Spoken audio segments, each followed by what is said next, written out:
I think people underestimate the impact that muscle mass itself has on the way that they look, and especially the way that they feel and function in life.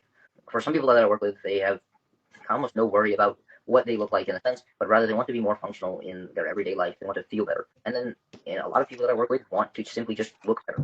And looking better oftentimes comes feeling better, but not always. So the impact that muscle has on people's physiques and how they function in their day-to-day life is kind of underestimated and undervalued a lot of times on social media. So I think, but in order to build muscle, we can't consistently be in a large caloric deficit, and exercise to a point becomes excessive. 10 sets of an exercise may not be as good as 15 sets of an exercise over a week, or 50 sets for a muscle group over a week. But 30 sets be less beneficial than 15 sets if all 30 sets are at a sufficient intensity. That's because there's a point in which we simply cannot recover, the muscle cannot recover from a given load that it is provided. And there's a lot of misinformation about how muscle growth works, but the process of muscle growth isn't breaking down a muscle and building it back up. That's simply just a misrepresentation of how muscle growth works. In fact, the process of tearing down a muscle fiber is actually counterintuitive when it comes to trying to build muscle. So although we want to have some sort of stimulus for muscle growth, we're not actually trying to destroy the muscle. Or, at a cellular level, we're not trying to actually tear it down, because that ends up being incongruent with our goals of building as much muscle as possible. So I think people think that the more exercise that they do, oftentimes will lead them to better results, whether it's more cardio, more resistance training, more frequency, things like that. But in reality, there's a U-shaped curve for essentially anything, where there's some results as you get higher and higher, and then once you surpass a specific threshold, the results actually begin to deteriorate. So I think trying to find that with exercise, and also trying to find that with caloric intake, is important, because if we are radically over-exercising and radically under-eating, not only will we be losing muscle, but the percentage of weight that we lose will be in a greater extent muscle than fat. So if I lose 20 pounds in 10 months and you lose 20 pounds in 1 month, the percentage of weight that I lose that comes from fat may end up being greater, and I might lose less muscle mass simply because I took a longer time to do so, and I didn't put myself into such a caloric deficit. So there's people think the faster and the more rigorous they do things, oftentimes the better results that they will get. But sometimes simply taking it slower and doing a little bit less may actually lead you to better results in the long term. Hello, and welcome to 100% Real with Ruby. Today, I am so excited to have Calvin on.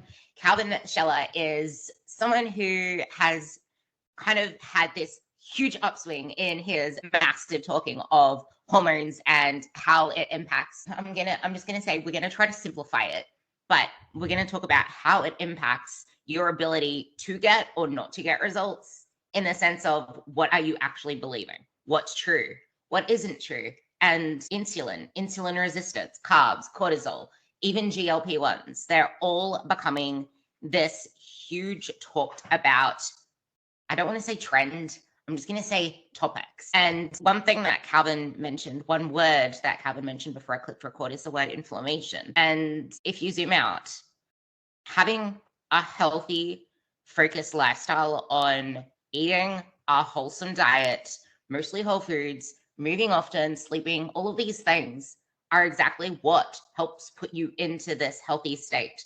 It's just most of us aren't kind of following the guidelines.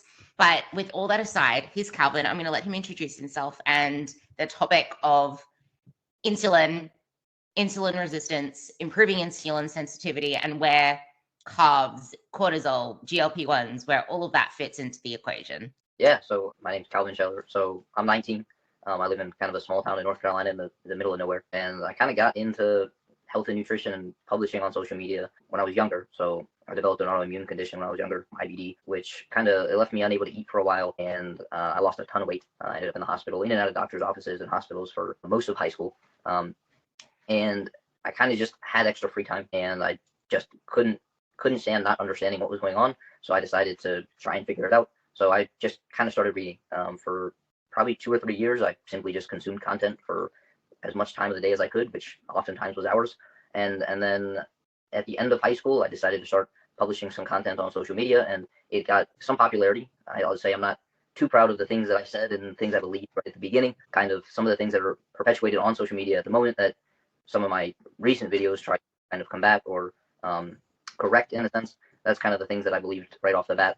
I started social media and didn't quite know what I was doing. And as I grow over the years and learn that changing your opinion is part of the process, I try and produce as much content as I can. So lately, I've been on a few podcasts and publishing articles a lot recently. So that's kind of where I'm at right now. I publish a lot on social media, and write some articles for some people I looked up to when I was. Yeah, that's where I came across you as well. You wrote for Alan Aragon's research review, and the one that I liked the most was the piece on, obviously, the insulin part, because I feel like that's the most misunderstood thing. And just as you were saying before we clicked record, a lot of people are scared of insulin, like it's the demon hormone, but then they take GLP-1s. And what does that do? That actually increases the insulin response. Well, it increases the insulin because what does insulin do? It also gives us the feelings of satiety, which helps us stay full. And then diabetics, they need to inject insulin to help with their blood sugar levels. So it's not really this demon hormone. And then there's cortisol, which is also given the same bad rap. So I don't know where you want to start the conversation so we can kind of elucidate what exactly it is insulin does, why it is so important, but where along the line insulin resistance becomes this thing that we need to start to address and how we can start to address it. But also realizing that insulin resistance doesn't make fat loss this impossible thing for us. And we don't really need to follow all of these like protocols for PCOS and protocols for whatever it is. It's basically the same stuff. It's just fabricated a different way just to try to get your money. Yeah, so I guess probably the best place to start would be just an explanation of what insulin is. So insulin is a hormone that we produce after eating anything. So when fuels enter into our pancreas, specifically glucose, they can increase the production of energy inside of the pancreas. And this process concomitantly increases the release of insulin.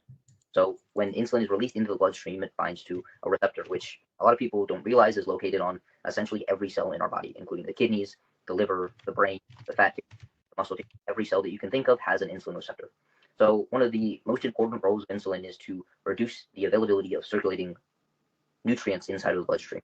So when insulin binds to its receptor, it stimulates that specific cell to uptake all of the nutrients out of the bloodstream, including glucose, fatty acids. So diabetes is a condition that is characterized by having insulin resistance. So type 2 diabetes specifically. And the reason that these individuals have such elevated blood glucose is because when insulin is binding to its receptor cells, that cell isn't responding. So it's not uptaking nutrients out of the bloodstream. And the biggest indication of insulin resistance or of pre-diabetes diabetes is an elevated blood glucose. So we see that those individuals that come into the doctor's office that have chronically elevated blood glucose, which we have multiple different blood markers and biomarkers that we can look at, those individuals have insulin resistance because when insulin binds to its receptor, it doesn't function as it typically would. And I think, so we use glucose as a marker to diagnose insulin resistance because it's one of the most easily measured molecules in the bloodstream, and it fluctuates more heavily than most other molecules. So we see that when blood glucose is elevated, it's a sign of insulin resistance. So oftentimes that is related into thinking that every time we elevate our blood glucose, that leads to insulin resistance, that contributes to insulin resistance. So this is kind of somewhat of a misunderstanding of what actually causes insulin resistance or what we have shown to actually induce insulin resistance. So it's not necessarily the consumption of carbohydrates themselves that lead to insulin resistance. The issue is that when we begin to gain excess body fat, that fat begins to stay inside of cells with insulin receptors. And when those cells become overstuffed with fatty acids or adequate, when those cells become overfilled, those fatty acids can begin leaking into compartments of the cells where they're not supposed to be. And when those fatty acids leak into those compartments, this disrupts the insulin signaling process. A disrupted insulin signaling process is what we would refer to as insulin resistance. So we see that pretty much the wealth of data indicates that the two biggest risk factors for insulin resistance are excess body weight and physical inactivity. Excess body weight because we're simply storing too many fatty acids that we can utilize, and those fatty acids have a higher propensity to be contributing to by being in compartments of cells. And physical inactivity is a little bit different, but one and the same. So physical activity itself utilizes fatty acids. So when we are physically inactive, those fatty acids are not being utilized, and they begin accumulating in specifically muscle cells. So we see that physical inactivity contributes to insulin resistance because the flux of fatty acids, which is the uptake and usage, decreases, meaning more fatty acids are available to disrupt the insulin signaling process. Something that is really important that you just said there, and that's inactivity, because being active is something that there's this receptor called GLUT4. And when you move your body, you are opening up a different channel that does not rely on insulin to get whatever is circulating in your blood into the cells that need those fuels.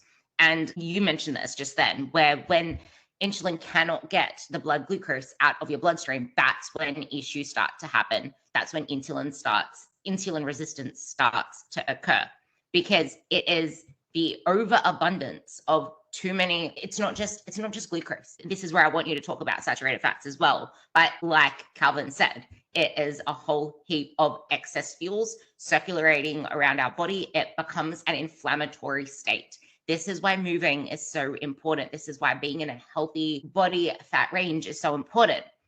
But I do want you to talk a little bit more about where saturated fats play a role in all of this, because I think people spend too much time demonizing carbs that they don't realize the impact of where fats fit into this equation, especially because fats usually just get stored as fat.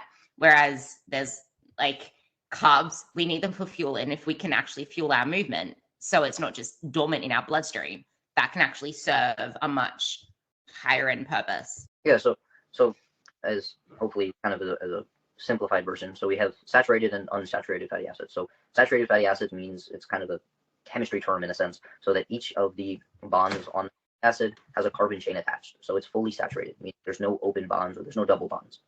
And then an unsaturated fat is a little bit different. It doesn't have the adequate amount of carbons, so there's singular or double bonds or multiple double bonds inside of that fatty acid. Really, the big difference it makes is the structure of the fatty acid. So things high in unsaturated fatty acids are typically plant products, and things high in saturated fats are typically animal products, with the exception of things like coconut oil and avocado oil. So saturated fats, when we consume them, they do a few things that can alter insulin sensitivity in a negative way. The first is that we see that of all the saturated fatty acids, despite what is said along social media, saturated fats do have a mild inflammatory effect. So we see that when saturated fats are consumed, they lead to the greatest increase of what are called lipopolysaccharides into the bloodstream. These are basically just gram-negative bacteria that sit inside of the gastrointestinal tract that can come into the bloodstream as we digest food. And it appears that saturated fats induce the largest increase in serum lipopolysaccharides. So and when these are in the bloodstream, they can induce an inflammatory response. And in addition, there are saturated fats that can activate inflammatory receptors or bind to receptors that increase the production of these inflammatory cytokines. And we didn't talk about it much, but inflammatory cytokines are quite important when it comes to insulin resistance. So when we have these cytokines floating around in the bloodstream, they can, in a sense, permeate cells. And when they permeate cells that contain insulin receptors, specific inflammatory cytokines that are upregulated after a consumption of saturated fats, they can bind to specific proteins in the insulin receptor and once again induce insulin resistance. So we see that increased inflammation is associated with increased insulin resistance. And if we modulate the inflammatory cytokines within the bloodstream, we can modulate insulin resistance. Again, mild. Some people get quite overzealous about being extremely pertinent about which macronutrients, which types of macronutrients they're consuming. I would say the effects of saturated fats come far below the effects of body fat and physical activity. But there is a mild inflammatory effect of saturated fats that can acutely and temporarily reduce insulin sensitivity. And if you're eating a very high saturated fat diet on a daily basis, this is kind of prolonging that acute inflammatory response. And the other thing that saturated fats can do, especially, well, almost entirely when they are in an overfeeding sense. So saturated fats, if in a caloric deficit, aren't as metabolically impactful as saturated fats when we are in a caloric surplus, because those saturated fats have a greater propensity to store as fat in a location of the cell that we don't want it to be. So if we overfeed individuals on unsaturated fats, carbohydrates, or saturated fats, we see that the saturated fats both induce the greatest increase in liver fat content and appear to reduce insulin sensitivity to the greatest extent. There's a few reasons for this, probably the most impactful being the fact that the human body preferentially oxidizes or burns specific fatty acids. So it will oxidize or burn before it burns saturated fats. So when we ingest a meal containing saturated fats and essentially any other macronutrient, those saturated fats have a greater propensity to be stored inside of cells and used at a later date. And this in and of itself can acutely and in the long term contribute to insulin resistance. But again, I think, as I want to caveat as much as I can, the impact of saturated fats, especially in a caloric deficit, are very, very minimal. And the impact of saturated fats compared to excess body weight and physical inactivity, again, are quite small in relative terms. There's something important that you said there. I really want this podcast to be something that educates my audience on why this stuff matters so much.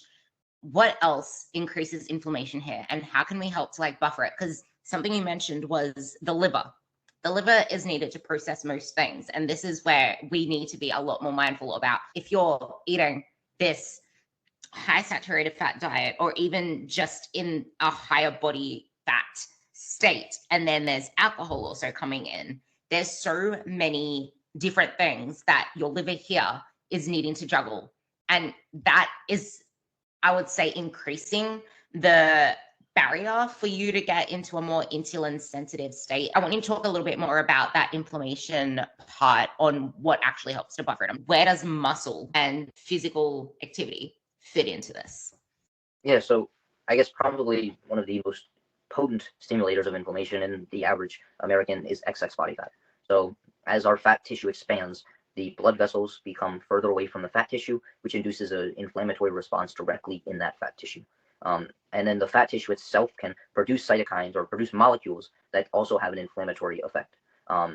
One specifically being leptin, which a lot of people see as an appetite suppressing hormone, but it also has an inflammatory effect. And the production of leptin increases as our adipose tissue expands.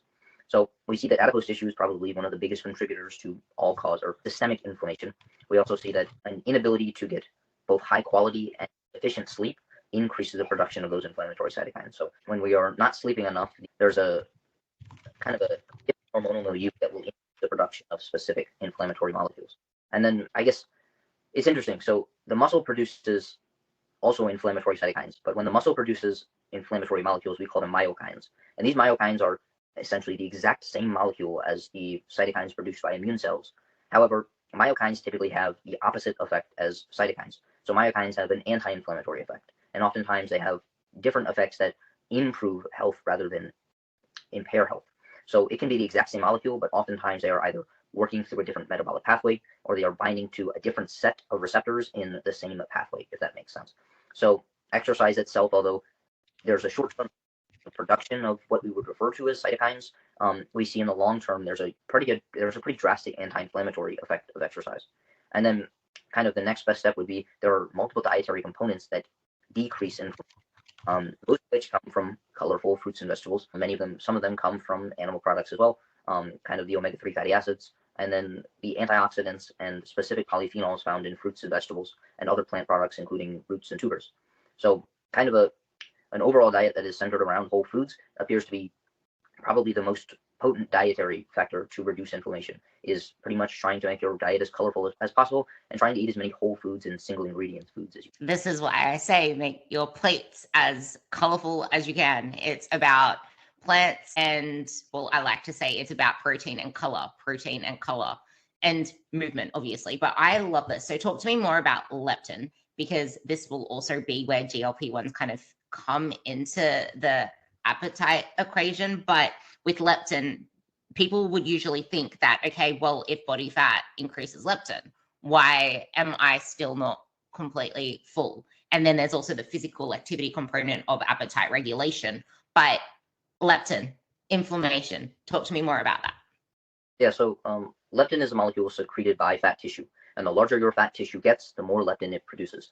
And leptin has a few different effects throughout the human body, but probably the most important effect is that it binds to receptors in the brain that reduce appetite. So if we think about this logically, the more leptin we produce, the lower our appetite should be, which means people that have more body fat that produce more leptin should have the lowest appetites. However, we see kind of a huge curve between the production of leptin and appetite control. That is, in the initial stages, too low of leptin increases appetite. But as we increase leptin, we see a reduction in appetite. And then there's kind of a plateau point where more leptin doesn't appear to have any more appetite suppressant effect. And once we reach that plateau, there's a bit of a downfall. That is, the people that produce more and more leptin have worse and worse appetite control. And the reason is because leptin exerts what is considered a homologous desensitization. That's just a fancy way of saying that the more leptin you produce, the less sensitive that your brain becomes to that leptin, which means that people who are producing large amounts of leptin, who are obese, have excess body fat, are becoming more and more leptin resistant. So they are unable to have the appetite suppressant effects of leptin, so that their appetite begins to be just as ravenous as someone who is at extremely low body fats and isn't producing much leptin in the first place. Talking on the appetite regulation, what role does GLP-1 play in appetite regulation and energy balance, and why has it become such a hot topic in weight management? And I kind of don't want people to go away from this thinking, okay, I need to get GLP-1, because it does come with some negative consequences, and it does come with a huge financial burden, and it does come with the fact that as soon as you get off the thing, everything could end up worse, because it's almost like you add something into the system, you adapt to that thing, And as soon as you remove it, it's almost like the contrast is so much worse than how it was beforehand. And yeah, I just want to throw that out to you there. Yeah, so GLP-1 is another molecule. It's considered an incretin. So GLP-1 is produced inside of the gastrointestinal tract. So GLP-1 is produced in response to the ingestion of food, which is important because we can modulate the production of GLP-1 via modulating our dietary factors. So when we ingest food, specific molecules inside of that food stimulate the cells that produce GLP-1 to release GLP-1 into the bloodstream. And GLP-1 has a very, very similar effect as leptin, as it binds to receptors within the brain and can suppress appetite. But it doesn't appear to exert the same homologous desensitization. That is, the more GLP-1 that we have in our system, we don't appear to become less and less sensitive to GLP-1. So we produce GLP-1 in response to food intake, and when this was kind of discovered, the first molecules were considered molecules that increased the half-life of the GLP-1 we naturally produced. They were called DPP-4 inhibitors. So they basically took the GLP-1 that we produced after consuming food, and they increased the time that it spent inside of our bloodstream, having an effect. So it would increase our satiety after a meal. It would prolong the length of that satiety. And then as these molecules began showing efficacy, we began producing molecules that don't just increase the half-life of the GLP-1 we naturally produce, but can bind to the same receptors as the GLP-1 we produce and activate them. These are considered GLP-1 receptor agonists. They're completely separate molecules in GLP-1, but they bind to the GLP-1 receptor and activate it, in a similar sense to as if we were basically injecting GLP-1 into our bloodstream. So these medications were originally developed for diabetes. And the reason for this is because GLP-1 has quite a potent effect at decreasing blood glucose and improving diabetes for a multitude of reasons. And then we saw weight loss with these medications, and they began being marketed more and more toward weight loss, and we began coming out with different versions of GLP-1 receptor agonists at higher doses or combined with other medications that can decrease body weight. So they were originally designed for diabetes, and then they began being basically broadcasted for weight loss in the whole. Yeah, and I feel like a lot of people misunderstand this topic, and this is why people then just jump to the GLP-1s thinking that it's this cure or treatment. I really wanted to just go back to the concept of leptin, insulin resistance, and its interplay with chronic stress. I know I'm jumping back again, but I feel like this is really important because this insulin resistance thing is what a lot of people put down to this as why I can't lose weight. And then when the GLP-1s come in, it's allowing you to reduce your caloric intake, which is what we mentioned at the start of the podcast, which is what increases inflammation and thus insulin resistance. And where carbs fit into this, because I still feel like carbs are still demonized as the thing that makes the cascade of these hormones, this weight gain, this frustration with weight loss, a huge thing. Yeah, so I guess we see that when we have physical and psychological stress, we increase the production of specific molecules, including adrenaline and cortisol. So cortisol is considered a glucocorticoid, which means it will bind to receptors and increase that specific cell's release of glucose, and it will increase the creation of glucose by the liver. But one thing that many people don't realize is that cortisol will also increase the availability of free fatty acids within the bloodstream. And these free fatty acids when cortisol is elevated and we see a large release in free fatty acids, it has a very similar effect as if we just consumed a bolus of dietary fat, because these free fatty acids can basically enter into cells and have the same effect as a high saturated fat meal, in which these fatty acids can alter the functioning of that insulin receptor and acutely induce insulin resistance. So elevated cortisol oftentimes cortisol is misrepresented as an inflammatory molecule.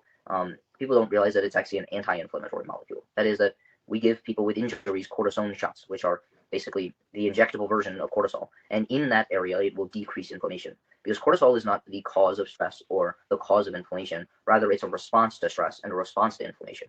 So cortisol's main role is to dampen down stress and to dampen down inflammation.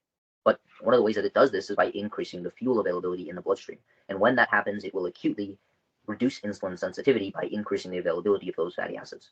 So multiple things in life increase cortisol: psychological stress, sleep loss, things like a tooth infection can increase both inflammatory cytokines and cortisol production. And then there's a lot of dietary factors. As you mentioned, carbohydrates appear to it's not necessarily that a low carbohydrate diet radically increases cortisol production, but it's that carbohydrate consumption one of the mechanisms that people don't quite realize is that one of the ways that it does this is by increasing insulin production, because insulin itself has an anti-cortisol effect. That is, it can bind to the cells that produce or release cortisol. So carbohydrate consumption.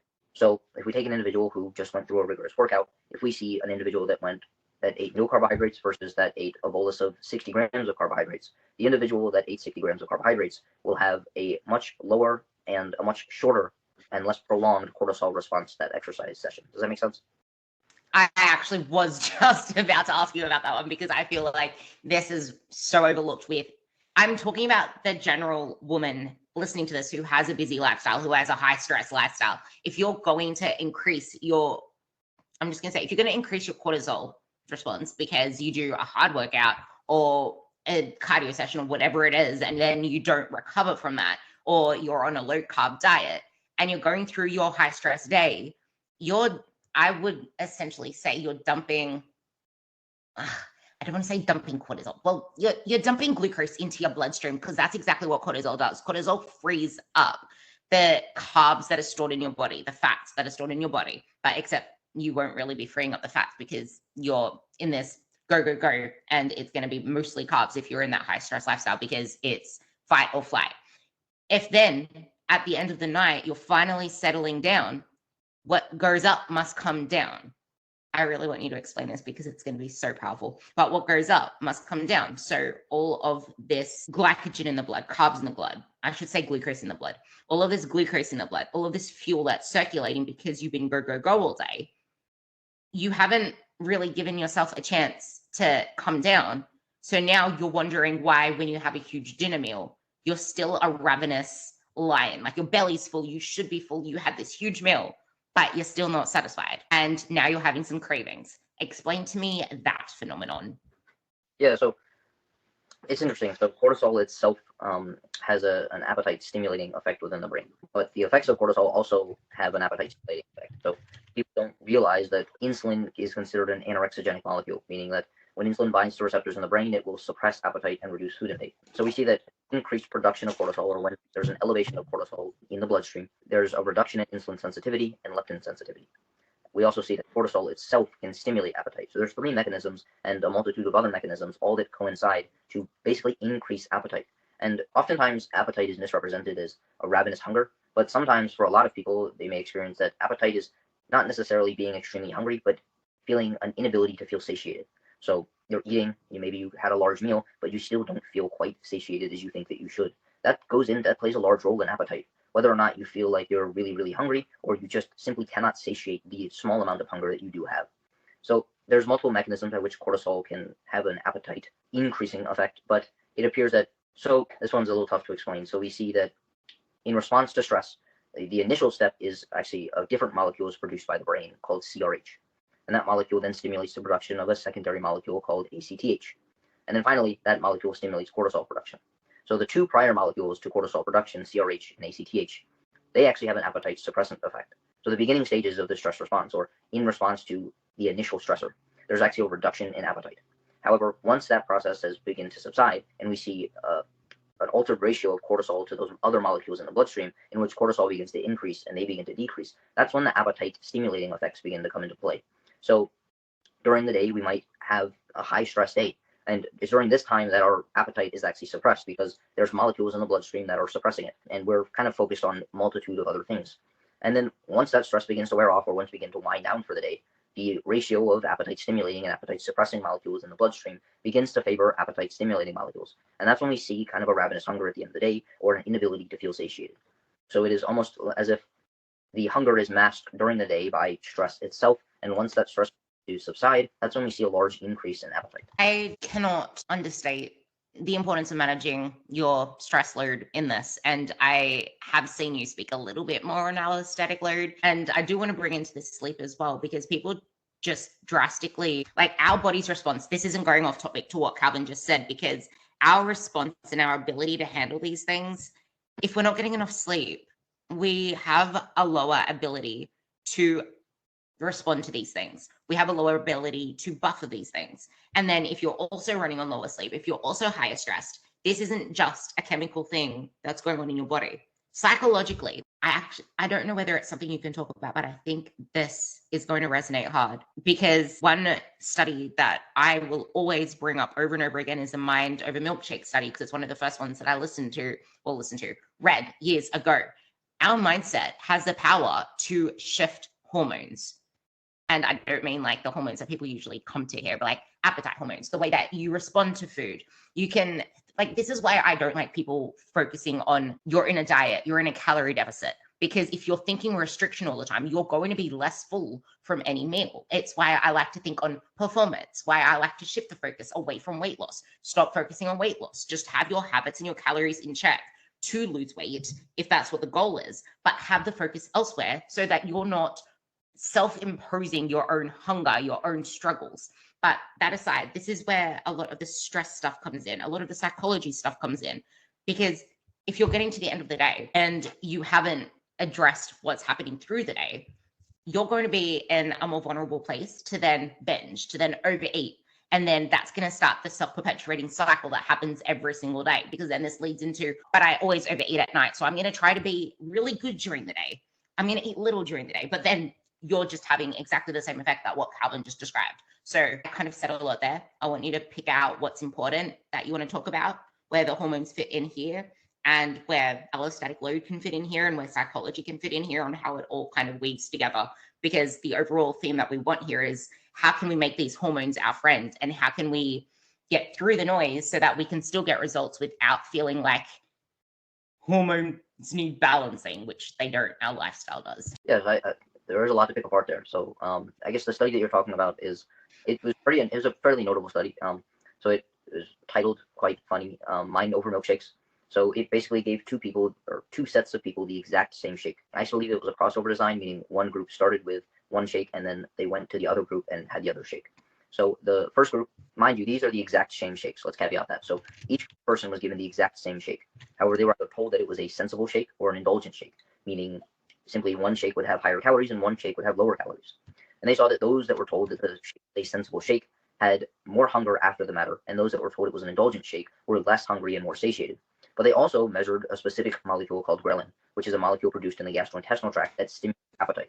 And those that were given the sensible shake had a higher production of ghrelin, meaning that simply what they thought about the exact same shake altered their hormonal response to the ingestion of that shake, which in turn we saw altered their appetite.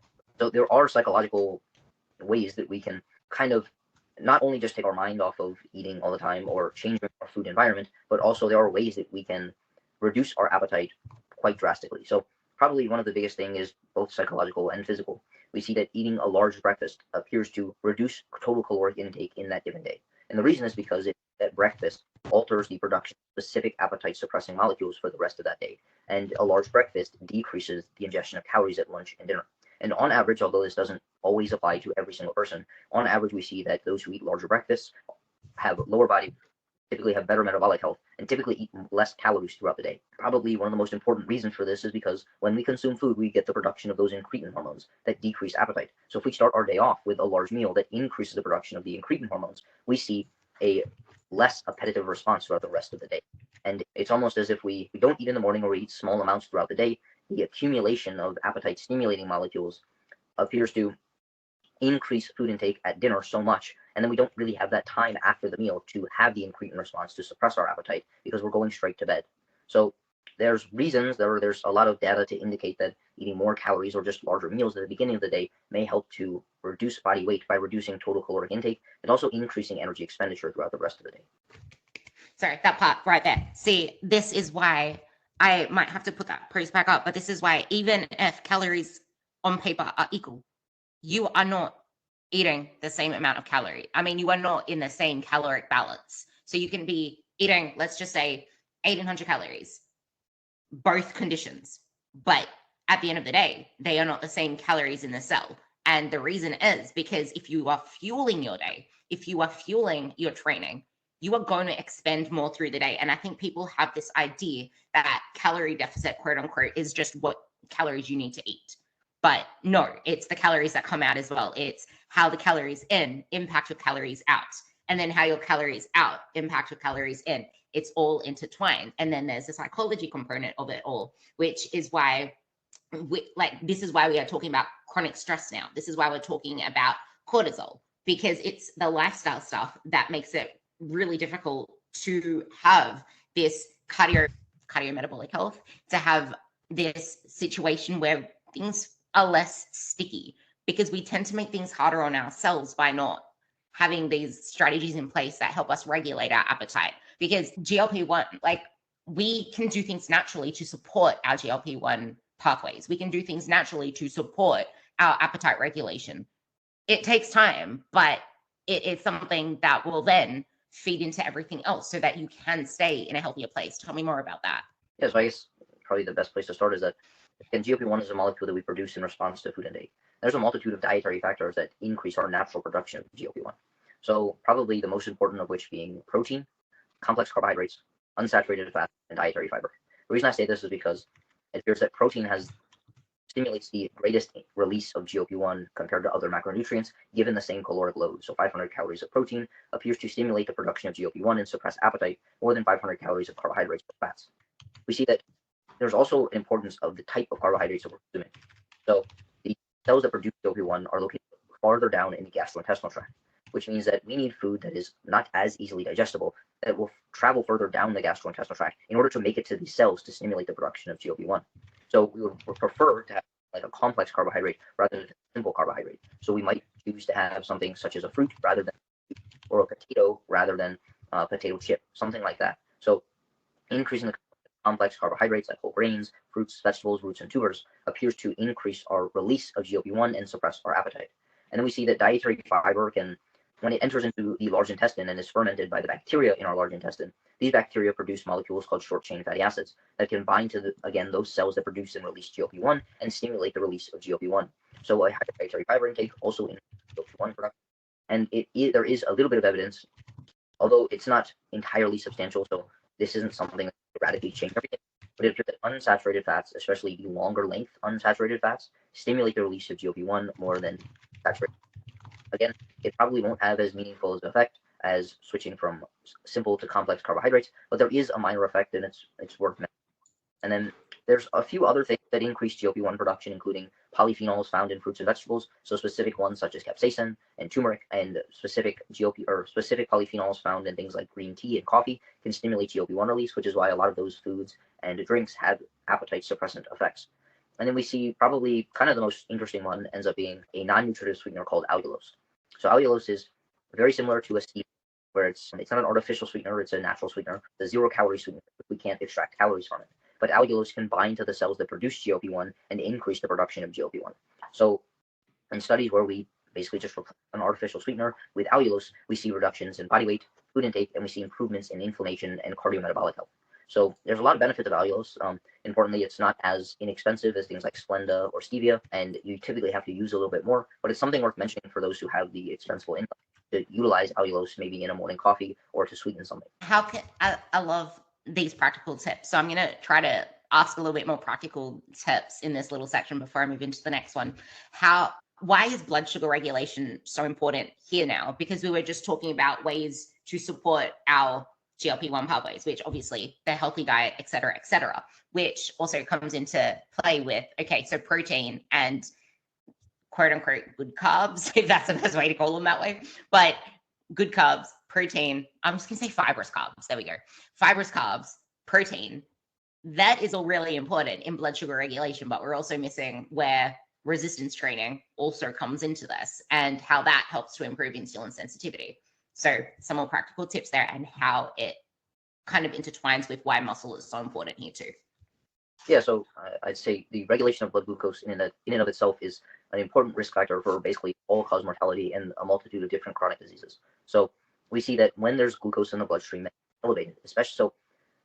When we talk about blood glucose elevations, we probably want to make a distinction between chronic and acute elevations in blood glucose. So an acute elevation is what happens after a meal. So if I ate a bowl of oats, I would expect my blood glucose to go up to about 140, 150, and then drop back down to normal, which is about 80, 75, or 80. Chronic blood glucose is that baseline blood glucose that you have when you wake up in the morning and in between meals. An individual who is diabetic will have a baseline glucose closer to 110, 120. An individual who is perfectly insulin sensitive or just extremely healthy will have a baseline blood glucose of between 80 and 90. Sometimes a little bit lower, a little bit higher, depending on the individual's genetics. But we see that long-term elevations in blood glucose, which are basically that chronic elevation, not just the acute elevation after a meal, but that chronic elevation in resting blood glucose, that glucose in the bloodstream can impact the functioning of different organs. So glucose can bind to receptors on cells and go through a process called glycation. So it basically alters the functioning of those cells, making them less functional and increasing inflammation. So we see that elevated blood glucose is a risk factor for things such as, well, we know diabetes, but the factors that are the associated symptoms of diabetes, which include numbness and tingling in specific organs, in specific muscles, like your hands and your feet. We see pancreatitis, liver issues, such as fatty liver and liver damage. And we see cardiometabolic issues. So when glucose is in the bloodstream, it can bind to the vascular tissue and it can alter their function, which increases the risk of things like cardiovascular events such as a stroke or a heart attack. So elevated blood. So basically, all of these are side effects of diabetes, which is characterized by elevated blood glucose. And then with resistance training and muscle in and of itself, so not only is muscle a storage for glucose, so it's basically the more muscle we have, the more glucose that we can and source out of bloodstream. The other thing is that when we resist, it stimulates muscle to uptake and utilize more glucose. A bolus of, let's say, a bolus of 100 grams of carbohydrates would enter the bloodstream and leave the bloodstream much more rapidly if that individual had either exercised before or after consuming those carbohydrates.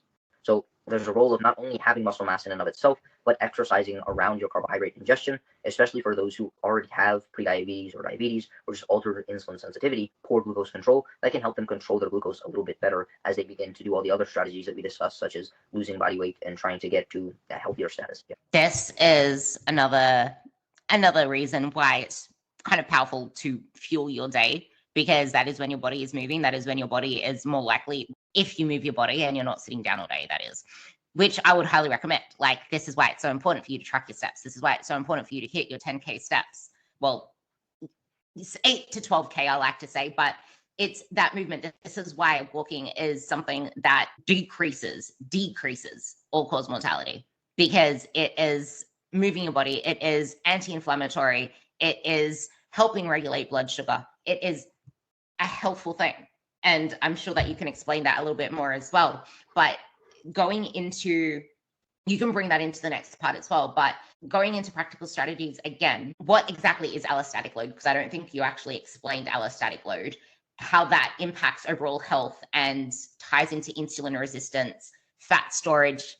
I would say particularly around people's bellies, because that's where people start to notice it all, and then they blame it on cortisol, they blame it on stress. So maybe explaining that, and if you can remember, adding on the fact that magnesium, vitamin D, vitamin B deficiency can play a role here, and how you can tie that in, because stress depletes vitamin B, it depletes magnesium, and vitamin D also plays a huge role here. So I don't know whether you can like tie them in together, but I think you can. Yeah, so allostatic load is basically just take all the stressors you can think of.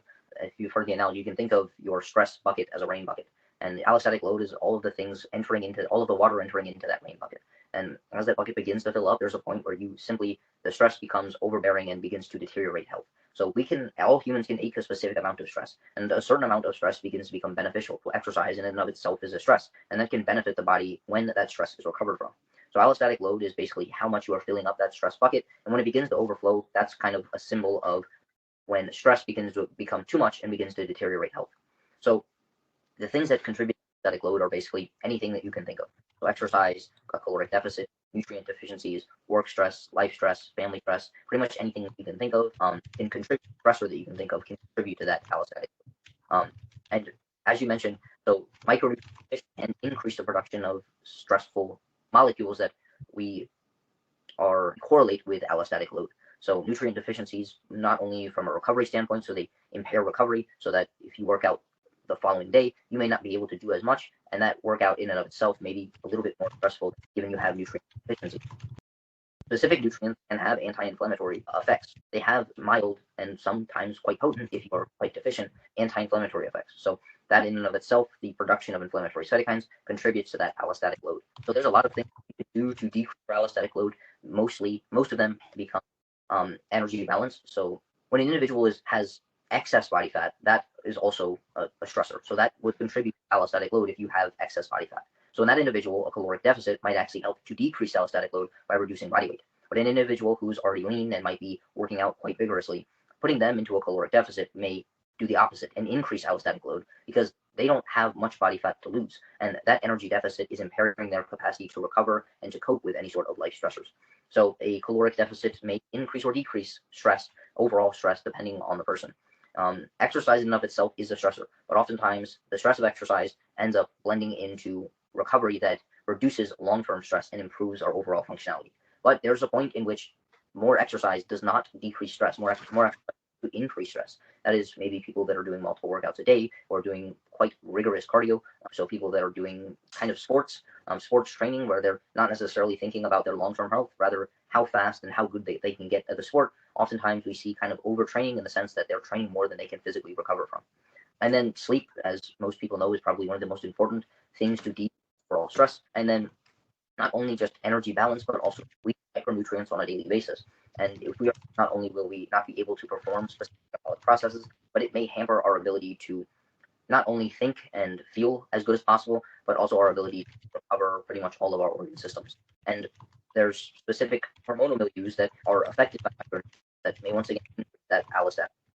So there's a reason that we have specific daily values for micronutrients, and it's because they all serve a purpose. And if we are deficient in micronutrients, there's some metabolic process that you may not even know or not even feel that will be altered due to that nutrient deficiency. This is why, to sum this up, I'm going to kind of mention a few things and then I'll let you tie anything up together, because on the next, we're going to do a part 2 on this for you guys listening to this. And the next part that you listen to is going to be a lot more practically applied stuff.